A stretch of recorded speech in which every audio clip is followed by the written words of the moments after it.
First మనం ఇప్పుడు మంచి చేపల పులుసు చేస్తున్నాం చూడండి. ఇదండి ఆవాలు జీలకర్ర వేసేసాము. జీలకర్ర మెంతులు వేగిపోయినాయి. ఎర్రగడ్డ వేసేసుకున్నాం ఫ్రెండ్స్. ఒక్క ముక్క మిక్సీకి వేసి శుభ్రంగా కడిగి పెట్టుకున్న కరివేపాకు, అల్లం తెల్లగడ్డల పేస్ట్, ఇది చిన్న రోల్లో దంచాను ఫ్రెండ్స్. 3-4 టమోటాలు ఫ్రెండ్స్ మిక్సీకి వేసి వేసుకున్నాము.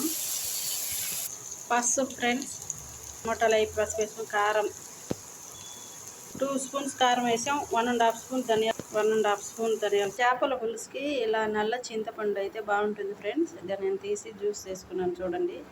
ఇదైతేనే చాలా టేస్ట్ వస్తుంది. ఇది వేసుకున్నాము. పులుసు వేసి వేపేసాం. ఇది తగినన్ని నీళ్ళు పోసుకున్నాం. పులుసు ఇలా ఉంది. ఉప్పు వేసుకున్నాం ఫ్రెండ్స్. మూత పెట్టి మరిగించుకున్నాం ఫ్రెండ్స్. చికెన్ 2 ముక్కలే ఉంది ఫ్రెండ్స్. దాన్ని పులుసు మరిగిపోయింది చూడండి. ఫిష్ శుభ్రంగా చేపలు నీట్గా పసుపు ఉప్పు వేసి కడిగి పెట్టుకోవాలి ఫ్రెండ్స్. ఇలా ఆయిల్ పైకి తేలేలాగా పులుసు మరిగించు స్లోగా అలా కలపెట్టాలా ఫ్రెండ్స్. ఇవన్నీ కూర్చోవాలి నీట్గా, అప్పుడే ఉడుకుతాయి. కర్రీ రెడీ అయిపోయింది చూడండి. దండి కాలిపోతుంది ఫ్రెండ్స్. చూడండి ఎలా ఉందో. ఈరోజు మన ఫుడ్ అయితే ఇది రైస్